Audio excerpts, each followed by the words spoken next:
Pues diciembre es un mes que nos trae muchos recuerdos cuando éramos niños. ¿Cuántos de ustedes tuvieron una niñez que llegaba diciembre y era una emoción por los regalos, era una emoción por escuchar del Hijo de Dios que había nacido Jesucristo, era una emoción, ¿verdad? En la familia, ¿verdad? Y todavía es una emoción. Pero cuando éramos niños, ¿verdad? Yo pienso que es un tiempo muy especial. Y diciembre se ha caracterizado por un tiempo de alegría, un tiempo de recibir la bendición de Dios a través de que Él envió a su Hijo Jesucristo. Él envió a Cristo para nuestra salvación. Dios había dicho, el alma que peque, esa morirá. Y la palabra muerte significa separación. Significa que estaríamos separados de Dios por la eternidad, por haber cometido pecado. Entonces Dios ve a la humanidad y entonces dice Dios, no hay justo ni aún uno. No hay quien no haya cometido pecado. Y Dios ve a la humanidad perdida, Dios ve a la humanidad separada de Él por la eternidad y Dios se duele en su corazón porque somos su creación especial, hemos sido creados a imagen y semejanza de Dios. Pero estábamos perdidos. Y entonces Dios dice, pues ¿cómo hago? No, porque ya están todos perdidos. Y Jesucristo dice, yo muero por ellos, yo pago por sus pecados. Y entonces el Verbo, ¿verdad?, fue hecho carne y habitó entre nosotros. Vimos su gloria, gloria como del unigénito Hijo de Dios. Y con ese amor Jesucristo fue a la cruz por tus pecados, por tus pecados. Solamente Él podía pagar por tus pecados, porque si alguien más hubiera muerto por ti y hubiera cometido un pecado, no moriría por ti, moriría por sus pecados, por causa de sus pecados. Pero Jesucristo no cometió ningún pecado. Él no cometió ningún pecado. La verdad es que Jesucristo no debió de haber muerto, porque la sentencia de Dios fue, el alma que pecare, esa morirá. Y si Cristo no cometió pecado, Él no debería de haber muerto. Pero Cristo dijo, yo muero por ustedes, por sus culpas, por sus pecados, para que ustedes puedan alcanzar perdón de pecados. Y entonces Cristo fue a la cruz, con todo ese amor.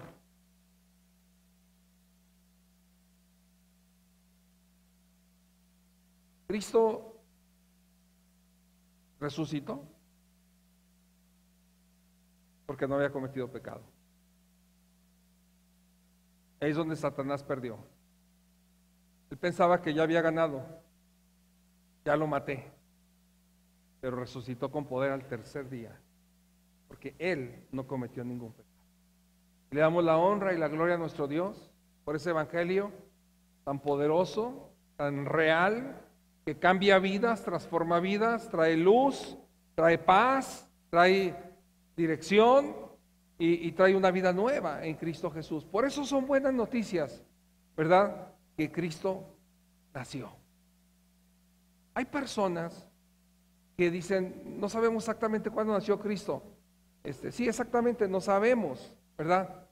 Pero caen en el extremo de que como no saben cuándo nació Cristo exactamente, no festejan el nacimiento de Jesucristo.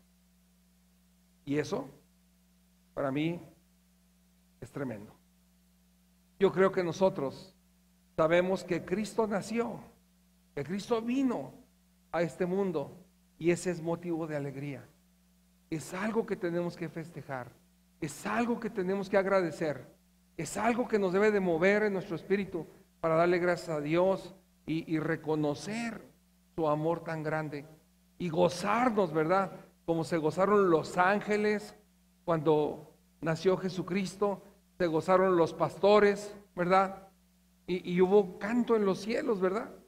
Hubo canto, ¿verdad? Gloria a Dios en las alturas. Gloria a Dios, cantaron los ángeles. Y nosotros también debemos de cantar por causa del nacimiento de nuestro Señor Jesucristo. Estamos viendo acerca de Lucas. Abran su Biblia en Lucas, por favor, Evangelio según San Lucas. Y ahí vamos a estar viendo la palabra de Dios.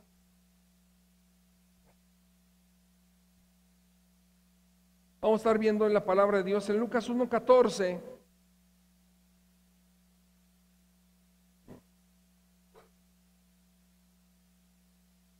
Dice: tendrás gozo y alegría. Muchos se regocijarán por su nacimiento. ¿De quién está hablando aquí la palabra de Dios? Tendrás gozo y alegría, y muchos se regocijarán por su nacimiento. ¿Del nacimiento de quién? ¿Nacimiento de quién? No. ¿Nacimiento de quién? De Juan el Bautista, ¿verdad? Está hablando de Juan el Bautista. El Evangelio de Lucas es el único de los 4 evangelios que empieza hablando del nacimiento de Juan el Bautista. ¿Sí? Ni Mateo, ni Marcos, ni Juan. Solamente Lucas es el que empieza hablando del nacimiento de Juan. Juan el Bautista. Lucas, el escritor de este evangelio, era colaborador del apóstol Pablo. Lucas acompañó después del segundo viaje misionero, estuvo acompañando a Pablo, ¿verdad? Lo acompañaba y escribía. Lucas escribió Hechos. Escribió Hechos y escribió el Evangelio de Lucas. Pablo lo identifica y lo nombra el médico amado, porque Lucas era médico y andaba con Pablo y es conocido como el médico amado. Para que un médico sea amado, ¿qué piensas cómo debe ser ese médico? Generoso, ¿verdad? No codicioso, ¿verdad? Sino que de veras ama a los pacientes, ¿verdad? Que de veras atiende a los pacientes con pasión, ¿verdad? Y busca su bien. A los que no tienen para pagar, pues no les cobra, ¿verdad? Etcétera, etcétera, etcétera. Lucas era una persona así, por eso se llamó, se ganó el nombre de el médico amado, así le decían a Lucas. Y Lucas, el Evangelio de Lucas, es conocido como el Evangelio de los Gentiles. Quiere decir que escribe de una forma no judía, escribe de una forma que es entendible para todo el mundo. No usa mucho del Antiguo Testamento, no usa términos judíos, para que todo el mundo pueda entender el Evangelio de Lucas. Entonces, este Evangelio también es conocido como el Evangelio de la oración, ¿verdad? Él pone 3 parábolas que no ponen los demás evangelistas, ¿verdad? Pone la parábola de la viuda y el juez injusto. Que la viuda, por estar insistiendo hasta que le hizo justicia el juez injusto, ¿verdad? Dice: ¿cuánto más no nos hará justicia nuestro Dios, que es justo, ¿verdad? No dejen de orar, dice Lucas.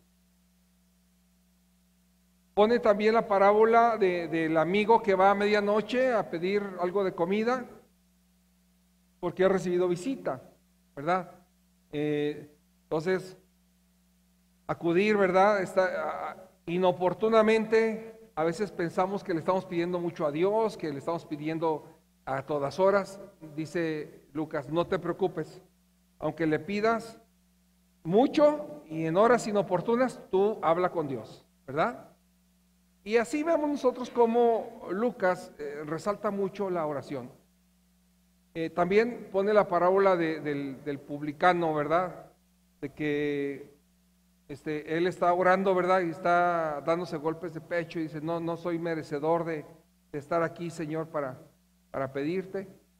Y el otro, ¿verdad? está diciendo, gracias Señor porque no soy como este. Gracias Señor porque yo soy mejor que este.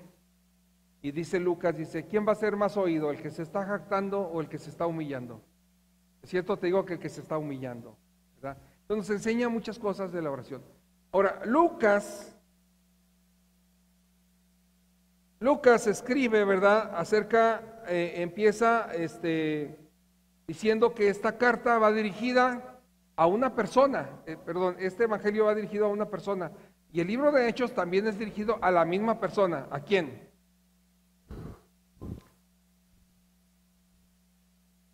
A Teófilo. Y le dice, excelentísimo, ¿qué? Teófilo, ¿sí? Ahora sabemos que Teófilo era un oficial de un rango alto romano, porque a las personas que les decían excelentísimo era a los oficiales de alto rango romanos. Entonces vean ustedes cómo si era un evangelio a los gentiles, ¿verdad? A los que no eran del pueblo de Dios, o del pueblo de Israel. Está dirigido a Teófilo, y Lucas empieza hablando de Zacarías. Zacarías era el padre, que iba a ser el papá de Juan el Bautista. Zacarías era de la tribu de Leví. Y de la tribu de Leví, los levitas sabemos que eran la tribu escogida, apartada para ser sacerdotes, ¿verdad? Al servicio del templo, al servicio del pueblo de Dios. Y Zacarías era un sacerdote y era de la orden de una clase, ¿verdad? De Abías. ¿Por qué dice la Biblia, por qué dice Lucas que era de la clase de Abías? Porque el rey David, como eran muchos levitas, el rey David los separa en 24 clases, o sea, la de Abías, la de fulano, la de perengano, por familias o descendientes de esas familias, y hace 24 clases o 24 grupos de sacerdotes para que todos pudieran servir en el templo de Dios. Zacarías era de la 8ª clase, de la clase de Abías. Para los que ustedes quieran ver cómo organizó David las clases, anoten Primera de Crónicas 24:10.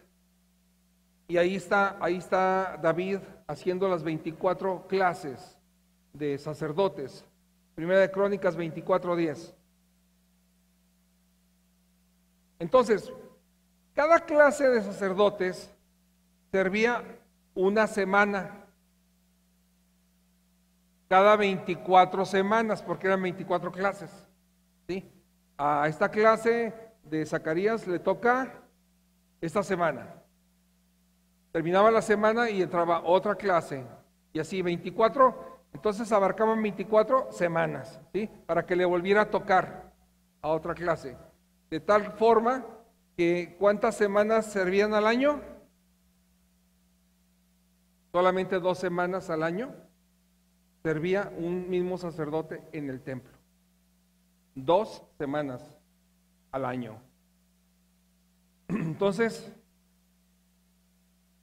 la esposa de Zacarías se llamaba Elizabeth.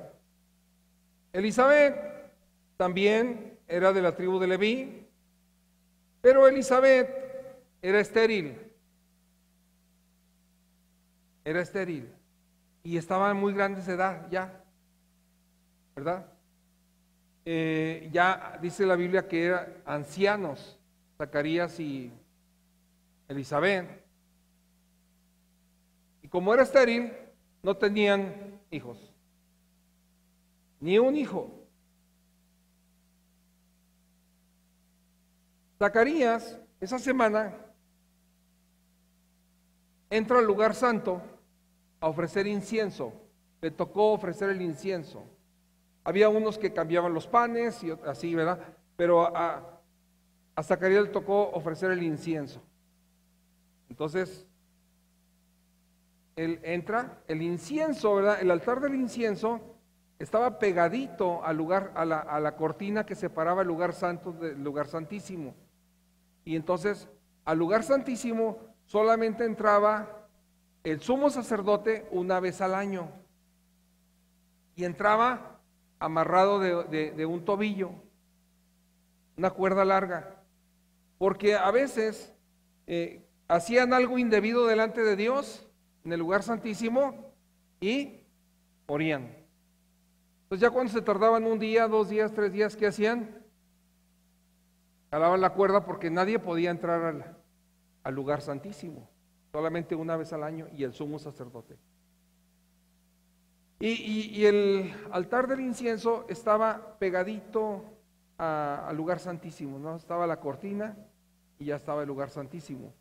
Entonces entra Zacarías y cuando está ofreciendo el incienso, un ángel se le apareció del lado derecho del incienso. Y Zacarías se asusta, tiene mucho miedo y le dice el ángel: no tengas miedo, te traigo buenas noticias. Y le dice el ángel, bueno, vamos a ver allí en versículo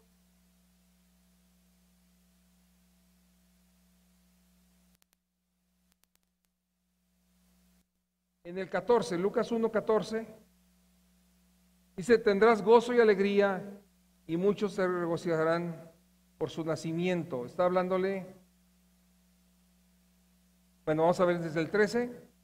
El ángel le dijo: no tengas ¿qué? Miedo, Zacarías, pues ha sido escuchada tu oración, tu esposa Elizabeth te dará un hijo y le pondrás por nombre Juan. Muy bien. Miren, a veces leemos muy rápido, pero es muy profundo. Cuando Dios habla, tenemos que analizar lo que Dios dice, porque es muy profundo lo que Dios está diciendo. Y le está diciendo a través del ángel, lo primero que le está diciendo es: no tengas ¿qué? No tengas miedo. Él se asustó, estaba asustado. La palabra de Dios nos menciona que los ángeles son seres imponentes, ¿verdad? Altos, ¿verdad? Con su espada, ¿verdad? Poderosos. Y entonces ve al ángel, ¿verdad? Y se asusta y tiene miedo. Yo no sé qué vas a hacer tú el día que se te aparezca un ángel. Si vas a tener miedo, te vas a asustar o qué vas a hacer, ¿verdad? Pero es algo impresionante y Zacarías se asustó. Lo primero que le dice es: no tengas miedo. Lo segundo que le dice es: tu oración ha sido ¿qué? Escuchada. ¿Qué oración? ¿Ustedes creen que Zacarías oraba por un hijo?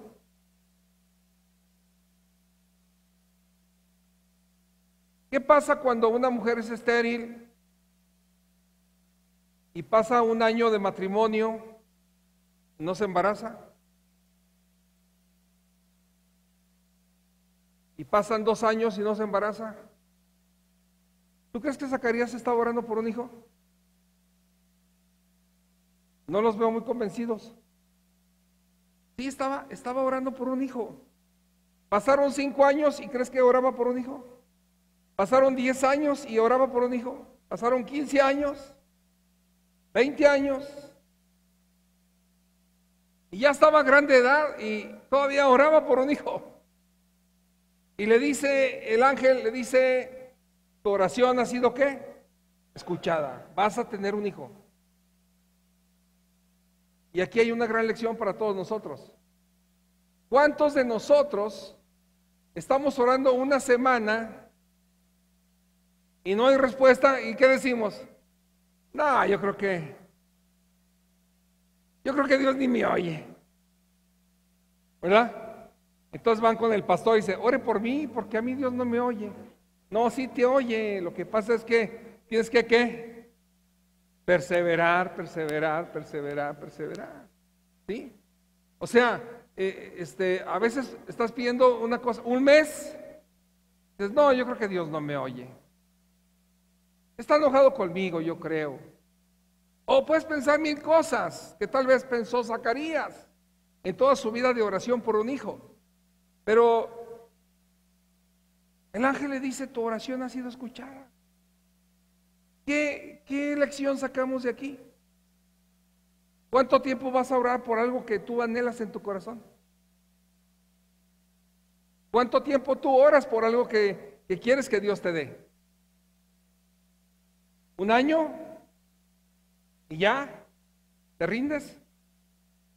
Miren, yo he aprendido algo de la oración. La oración debe ser perseverante, constante, constante, constante. Y pasan una de dos cosas. Cuando yo estoy orando por algo que anhelo mucho, ¿verdad? En mi corazón, que estoy orando, por un año, por 2 años, me doy cuenta de una cosa, me doy cuenta que cuando estoy orando y no viene la respuesta, Dios me va abriendo un panorama en mi mente, me va abriendo un panorama de lo que estoy pidiendo. Y me está diciendo, mira, es que no has visto este factor, no has considerado esto, tú estás pidiendo esto, pero yo te quiero dar esto. Ahí estamos pidiendo poquito y Dios dice, te quiero dar más. Y tú dices, pues que venga eso, ¿verdad? O te dice, quieres esto, pero yo te voy a dar esto es mejor. O muchas veces Dios en tu tiempo de oración está trabajando contigo para que entiendas por qué Dios no te va a dar eso. Y te quedas conforme en tu corazón. Pero si no oras y nada más estás anhelando y anhelando y anhelando, te confundes, te vas a confundir en tu mente, pero en serio. Te vas a decepcionar, puedes llegar a pensar que Dios no te ama, puedes llegar a pensar, porque no estás orando por lo que estás pidiendo. Nada más lo anhelas. Una cosa es anhelar y otra cosa es orar. ¿Me explico? Una cosa es que yo deseo y otra cosa es que le hables a Dios de tu deseo. ¿Sí me explico? Es muy diferente. ¿Sí? Aquí hay mucha gente que dice, es que yo he esperado por mucho tiempo. ¿Y qué has hecho? No, pues nada más anhelar. No, pues así no. Esa no es la fórmula. La fórmula es que dice la palabra, no tienen porque no ¿qué? Porque no piden. Y luego piden y piden mal. Piden para sus deseos. No piden para la gloria de Dios. Nosotros debemos de pedir para la gloria de Dios, no para nuestros caprichos. Amén. A veces nosotros tenemos caprichos y a veces tenemos necesidad de herramientas. ¿Qué es lo que te va a dar Dios? Tus herramientas. ¿Me explico? Y déjenme decirles que Dios a veces te da más de lo necesario. Casi siempre te da más de lo necesario. Porque Dios es fiel. Dios es generoso. Y tenemos que decir que Dios es bueno, porque Dios es bueno, ¿sí o no? Dios es bueno. Entonces, ¿qué debes de hacer? No dejar de qué, de orar, de orar, de orar. Mira, hay gente que dice, yo quisiera que mi hijo, pues ponte a orar. Yo quisiera que mi hija, yo quisiera que mi esposo, yo quisiera que mi esposa, yo quisiera que el trabajo futuro de mi hijo, yo quisiera que mi negocio, yo quisiera que mis planes. ¿Qué tenemos que hacer? ¿Qué decía el mensaje de la visión? Escribe tu visión. Va a tardar. Parece que va a tardar. Pero ¿sin qué? ¿Sin falta qué? Estoy preguntando al que predicó de eso, para no equivocarme. Sin falta se cumplirá. Sin falta se cumplirá. Sin falta se cumplirá. ¿No te da gozo eso? A mí me llena de mucho gozo, ¿verdad? Porque sin falta se cumplirá. Que tú lo que tengas en visión, lo que tengas en anhelo, lo metas en oración. Entonces aquí Zacarías, ¿verdad? Recibe una respuesta, ha sido escuchada tu oración. Tu esposa Elizabeth te va a dar un hijo. Híjole. ¿Qué es lo que más amamos en esta tierra? Los hijos. ¿Sí o no? Y le dice, Pues tu oración ha sido escuchada y vas a tener un hijo. Y le dice, y se va a llamar Juan. Hasta el nombre le dio. Ya para que no estén batallando ahí. ¿Cómo le ponemos? No, pues de tu familia, no, de mi familia, no. Le vas a poner Juan. ¿Por qué le iba a poner Juan? ¿Qué significa Juan? El nombre de Juan, ¿qué significado tiene? Juan significa Jehová muestra su gracia. Dios muestra su misericordia. Eso significa Juan. Así que los Juanes que están aquí ya saben lo que significa su nombre. Es un nombre muy grande. Y esto va relacionado con el propósito de la vida de Juan. La vida de Juan, ¿verdad? La describe el ángel y le dice a Zacarías, será un gran hombre delante de Dios. Imagínate, lo primero que le dice, será un gran hombre delante de Dios. ¿Delante de quién? ¿Juan triunfó como empresario? Yo creo que ni lo intentó, porque él traía su propósito, ¿verdad? ¿Juan vestía trajes de marca? No. ¿Juan usaba zapatos de marca? No. ¿Juan vivía en un palacio? ¿Dónde vivió Juan? En el desierto. ¿Qué comía Juan? Chapulines y miel, langostas y miel, ¿verdad? No crean que langostas de esas, no. De esas. ¿Qué vestía Juan? Piel de camello, pelo largo, porque era nazareo. No tomaba ni una gota de alcohol, porque era nazareo.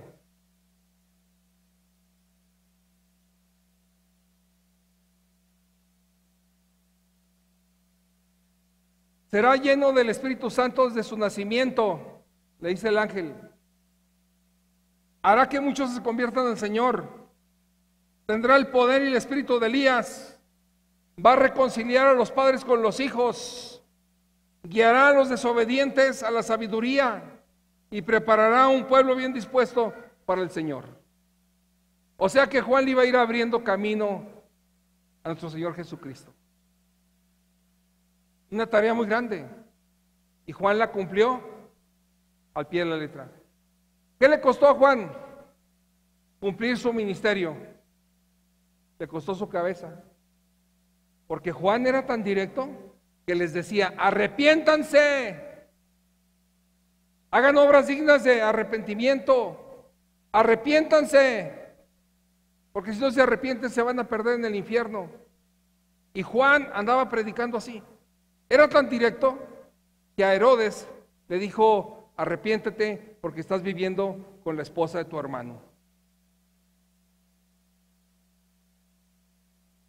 ¿Y le costó? La cabeza. Pero dijo el Señor, hijo de los nacidos de hombre, no hay otro más grande que Juan el Bautista. ¿Fue un gran hombre? Ahorita, 2000 años después, decimos, sí, fue un gran hombre, lo reconocemos, lo vemos muy claramente. Pero los que vivieron en su época, tal vez lo menospreciaban.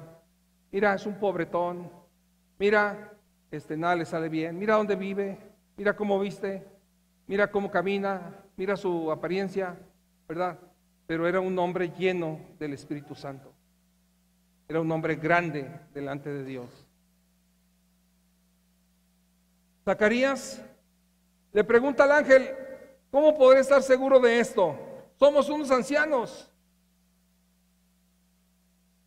Quiere decir que Zacarías no creyó al mensaje del ángel. Dijo, ¿cómo? Dios vio su corazón y vio su incredulidad. Y el ángel, fíjate la respuesta del ángel. El ángel solamente le dice, mira,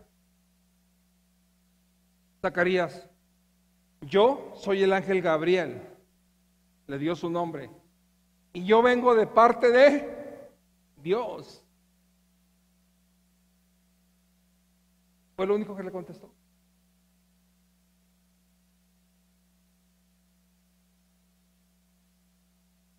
A veces nosotros vemos promesas en la Biblia y promesas y promesas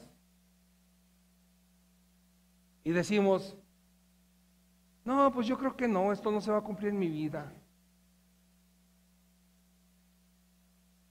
Soy un pobre venadillo que habita en la serranía. Y a veces no creemos las promesas de Dios. Dios te está diciendo, cree en el Señor Jesucristo y serás salvo tú y toda tu casa. Y tú dices, no, yo creo que mi sobrino Pepito ese no. Este anda muy regaderas. Esta yo creo que tampoco. Y empezamos a dudar de la palabra de Dios. Mira, Dios es tan poderoso en su palabra que Él es digno de que cuando Él te da su palabra, tú lo tienes que creer. Hacerlo tuyo. Hacerlo tuyo. Ahí radica el poder de Dios, en la fe. Si tú dices, no, nunca voy a salir de esta, ¿qué estás declarando? Derrota. Si tú dices, no, no se va a poder, pues no se va a poder. ¿Por qué? Porque nunca crees en las promesas de Dios. Las promesas de Dios tenemos que hacerlas nuestras. Simplemente porque es la palabra de Dios, tiene toda la dignidad para que tú y yo las creamos. Si Él te dice, tengo planes para ti, planes de bendición, no de calamidad, para que tengas un futuro y tengas bendición. ¿Lo crees o no lo crees? O sea, si no lo crees, vas a vivir con la cabeza gacha, vas a caminar así, pateando botes, pateando perros, ¿verdad? Es con quien desquitarte. Pero si crees en Dios, vas a caminar viendo hacia arriba. Desde la mañana que te levantas, ¿a dónde volteas? Arriba. Gracias, Señor. Padre nuestro que estás en los cielos, santificado sea tu nombre. Venga tu reino. Hágase tu voluntad como en el cielo, así también en la tierra. El pan nuestro de cada día, dánoslo hoy. Perdona nuestras ofensas, como perdonamos a los que nos ofenden. No nos dejes caer en tentación, líbranos de todo mal, porque tuyo es el reino, el poder y la gloria. Así hay que empezar el día. Gloria a Dios. Gloria a Dios. Creemos en su palabra, creemos en su palabra. Si tú no crees en su palabra, ¿qué le vas a transmitir a tu familia? ¿Pesimismo o optimismo? Hay que creer en la palabra. Tú mismo, tú misma te vas a levantar con la palabra de Dios y vas a caminar fuerte. Dios quiere un pueblo poderoso. Porque Él es un Dios, ¿qué? Poderoso. Todopoderoso. Y Dios lo quiere levantar sobre todo en el espíritu. Amén. No estamos hablando de dinero solamente. Estamos hablando en el espíritu. Fuerte como Juan el Bautista.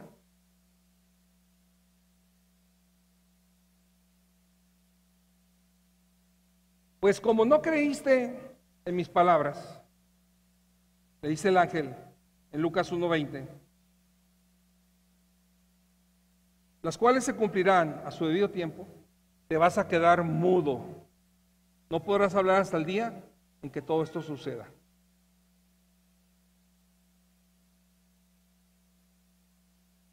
¿Qué pasa cuando no le crees a Dios?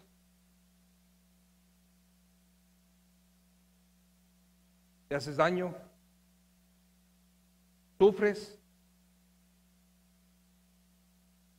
porque no le crees a Dios. Dices, no, yo creo que no va a pasar. Y mira, Dios fue tan misericordioso que le dijo, la palabra que te he dado te va a cumplir, pero vas a quedar mudo. Fue misericordioso porque Dios le pudo haber dicho, como no creíste, no hay hijo. ¿Sí o no? Pero Dios le dice el ángel, vas a quedar mudo. ¿Qué es lo que pasa cuando no crees? ¿Te afecta? Claro que te afecta. Si tú no crees que vas a salir adelante, dice el salmista, me quejaba y mi espíritu desmayaba. Me quejaba y mi espíritu desmayaba. ¿Sabes qué le digo yo cuando estamos platicando la situación de México? Les digo, bueno. Sí está difícil, pero vamos a orar. Pero si yo estoy diciendo, no, fíjate que sí es cierto. Fíjate, están haciendo esto y esto y esto. No, sí está muy mal. ¿Cómo me salgo de esa plática? Arrastrando los pies. No, pues sí. Está como el que iba a suicidar uno. Iba a salvarlo, ¿verdad? Y le dice, no te suicides. Dice, ¿por qué no? Si la situación está, mira, la situación está así, esto está bien mal. Dice, sí es cierto, vamos a aventarnos los dos.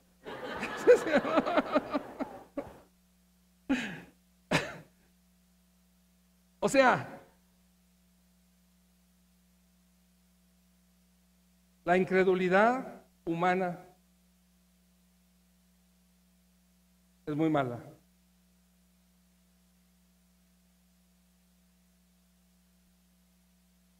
Dijo alguien,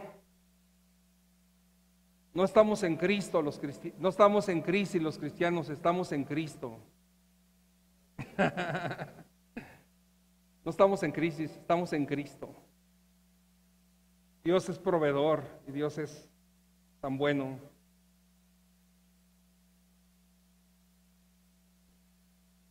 Qué bueno es Dios, ¿verdad? Qué bueno es Dios. Le dijo, mira, pues no creíste, pero el niño va a nacer.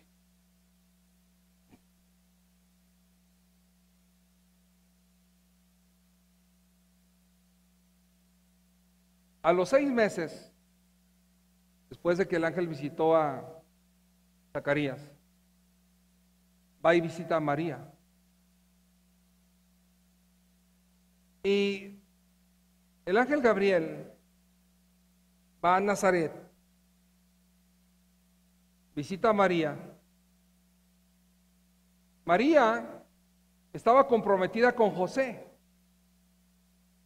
En aquellos tiempos un compromiso era prácticamente ya una boda. Para deshacer el compromiso se tenían que divorciar. Ya estaba comprometida. Y el ángel se le aparece a María. Y le dice unas palabras tan profundas que le dice, salve. Que es un saludo, pero salve quiere decir, el gozo sea contigo. Es el saludo que le da el ángel a María. El gozo sea contigo. Y María se queda, primero la sorpresa de la aparición del ángel, luego el saludo, pero luego le dice, ¿verdad? Tú has recibido el favor de Dios. Tú has recibido el favor de Dios. Y se queda María. El Señor está contigo. Se queda María. Primero la aparición, luego el saludo, y luego es el favor de Dios. Y María se queda así. Ay, ¿qué está pasando? ¿Qué me está diciendo? Es mucho lo que le está diciendo en pocas palabras para que ella lo procese rápido en su cabeza. Es una joven virgen. Y le dice, no tengas miedo, quedarás encinta y tendrás un hijo y le llamarás Jesús. Como que Dios es muy rápido y al grano, ¿verdad? Quedarás encinta, tendrás un hijo y le llamarás Jesús.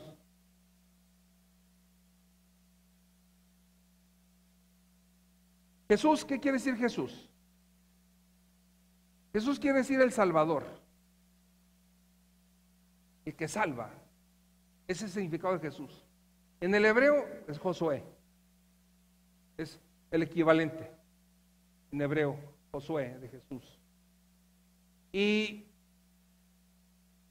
ella está pensando, yo creo que estaba recibiendo como cubetadas de agua fría, ¿verdad? Cada palabra que decía el ángel, y se va a llamar Jesús porque va a ser el Salvador. Y ella, Salvador. Y Y le dice, será un gran hombre. ¿Ok? Le llamarán Hijo del Altísimo. ¿Cómo? Y Dios le dará el trono de David. ¿Un rey? Y reinará para siempre. ¿Cómo para siempre? ¿Cómo crees que estaba María? Yo a veces abro la boca cuando me dicen noticias así. ¿Cómo estaba María? Y dice ella, ¿y cómo podrá suceder esto si soy virgen? O sea, ella no estaba dudando, ella está preguntando, así una pregunta, pero está asumiendo todo lo que le dijeron y dice, ¿cómo podré hacer esto si soy virgen? El Espíritu Santo vendrá y el poder del Altísimo te cubrirá con su sombra, y el santo niño que nacerá lo llamarán Hijo de Dios. Y también tu pariente Elizabeth está embarazada, la que decían que era estéril, ya está en sus 6 meses de embarazo, porque para Dios no hay nada imposible. Mira, si el milagro de Elizabeth y Zacarías era un milagro grande, el de María es el milagro más grande que ha habido en la tierra, que una virgen dé a luz por el Espíritu Santo. Y le llamarán Hijo del Altísimo, Hijo de Dios, y salvará al pueblo de sus pecados.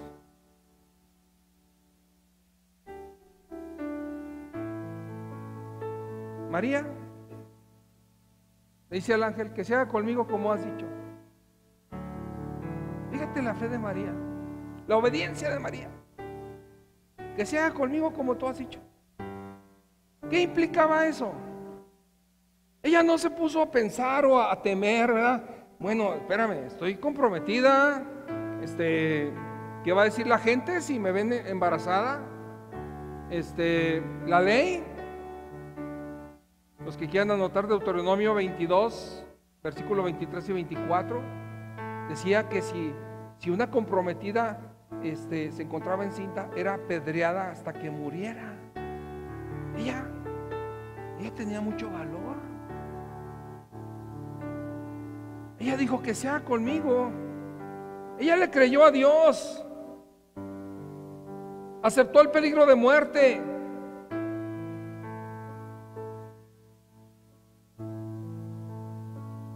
Ella no tenía miedo. Tenemos que aprender de la fe de María. María, una mujer escogida, un vaso escogido por Dios, que yo me imagino que antes de ser visitada por Gabriel, ¿cómo era su vida espiritual? Era una vida profunda de comunión con Dios, era una vida de obediencia a Dios, era una mujer pura, era una mujer grande espiritualmente, y llega el ángel y le dice, salve, el gozo sea contigo. Eres favorecida por Dios, y todas las generaciones te dirán bienaventurada. Y yo como hombre, yo batallé para entender. Estaba ayer meditando, ¿qué significa para una mujer ser la mamá del Hijo de Dios? Yo dije, bueno, ¿y si yo fuera el papá? Ay, ay, ay. Yo creo que las mujeres lo entienden mejor, ¿verdad? Que Dios las hubiera escogido para ser el vaso donde naciera el Hijo de Dios. Todos te dirán bienaventurada. María debe ser reconocida por su fe, admirada, imitada por su fe. Pero María era una sierva del Señor. Ella se veía como una sierva de Dios. Pero en el contexto bíblico, toda la Biblia, vemos nosotros que María no debe ser adorada. Porque cuando Jesucristo fue tentado por el diablo le dijo: solamente adórame y te voy a dar todo lo que quieras. Y dijo Jesús: solamente al Señor tu Dios adorarás, y a Él solamente le servirás. Una cosa es reconocer la fe de María, y otra cosa es que te engañes adorando a María.